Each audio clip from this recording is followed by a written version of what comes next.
கிறிஸ்துவுக்கான கண்பானவர்களே, ஆண்டுடைய நல்ல பெயரிலே உங்களை வாழ்த்தி ஆசிர்வதிக்கிறேன். தேவனாய கடவுள் இந்த புதிய நாளின் நன்மைகளை மேன்மைகளை கொடுத்து நம்மை தாங்குவாராக. இந்த நாளின் தியானத்திற்காக ஒரு வசனத்தை உங்களுக்கு முன்பாக வைக்கிறேன். அது யோவான நற்செய்தி நூல் 20ஆம் அதிகாரம் 22வது வசனம். அவர்கள் மேல் ஊதி பரிசுத்த ஆவியை பெற்றுக் கொள்ளுங்கள் என்றார். அன்புக்குரியவர்களே, ஆண்டவர் உயிர்த்தெழுந்தவராய் பலம் வந்த பொழுது சீஷர்கள் கூடியிருந்த அறையிலே வந்து உங்களுக்கு சமாதானம் என்று சொன்னவர் பல்வேறு திட்டங்களோடு மீண்டுமாய் அவர்களை சந்திக்க வந்தவர் அவர்கள் மேல் ஊதி பரிசுத்த ஆவியை பெற்றுக்கொள்ளுங்கள் என்றார். ஆதியாகமத்தில் நாம் வாசிக்கும் பொழுது ஆண்டவர் மனுஷனை மண்ணினால் உருவாக்கி அவன் நாசியிலே ஜீவ சுவாசத்தை ஊதினார். அவன் ஜீவ ஆத்துமாவானான். இங்கே ஆண்டவர் உயிர்த்தெழுந்ததற்கு பின்பதாக சீஷர்களை சந்திக்கும் பொழுது அவர்கள் மேல் ஊதி பரிசுத்த ஆவியை பெற்றுக் கொள்ளுங்கள் என்று சொல்லுகிறார். இன்றைக்கு நீங்களும் நானும் இறையருள் பெற்றவர்கள், இறை சாட்சிகளாய் வலம் வர வேண்டும் என்று சொன்னால் தூய ஆவியின் அபிஷேகத்தை பெற்றவர்களாய் காணப்பட வேண்டும். என் ஆண்டவருடைய பிரசன்னத்திலே வாழும் பொழுது, என் ஆண்டவரனை தெரிந்து கொண்டு சாட்சியாய் வலம் வர எத்தனைக்கும் பொழுது, என் மேல் அவருடைய ஜீவ சுவாசம் ஊதப்படும் பொழுது அந்த பரிசுத்த ஆவியின் வரம் என்னை ஆளுகை செய்யும் என்பதில் எந்த ஐயங்களும் இல்லை.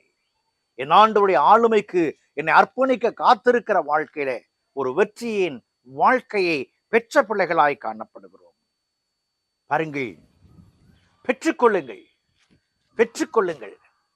டு ரிசீவ் எதை என்று சொல்லும் பொழுது the gift of Holy Spirit, பரிசுத்த ஆவியை பெற்றுக் கொள்ளுங்கள். பரிசுத்த ஆவியானவர் உங்களிடத்திலே வரும் பொழுது நீங்கள் பலனடைந்து சாட்சிகளாய் இருப்பீர்கள். அந்த பலனடைகிற பாக்கியத்தை ஆண்டவர் தன்னுடைய சீஷர்களுக்கு கொடுக்கிறார். To receive the Holy Spirit, the gift of Holy Spirit.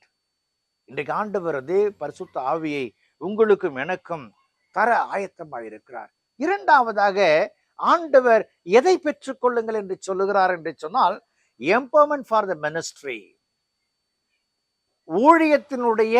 ஊழியத்தை நிறைவேற்றுவதற்கான ஒரு சக்தியை, ஒரு வல்லமையை, ஒரு வலிமையை, ஒரு உற்சாகத்தை, தூண்டுதலை பெற்றுக்கொள்ளுங்கள் என்கிற வார்த்தையை ஆண்டவர் இங்கே அவர்களுக்கு பரிசுத்த ஆவியை கொடுக்கும் பொழுது கொண்டிருக்கிறார். இன்றைக்கு அதே ஆண்டவர் உங்களிடத்திலும் என்னிடத்திலும் அந்த வல்லமையை, அந்த தாக்கத்தை தந்திருக்கிறார் என்பதை புரிந்து கொள்வோம் என்று சொன்னால் நாம் எடுத்து வைக்கிற அடிச்சுவடுகள்ல நிறைவுகளை காண முடியும்.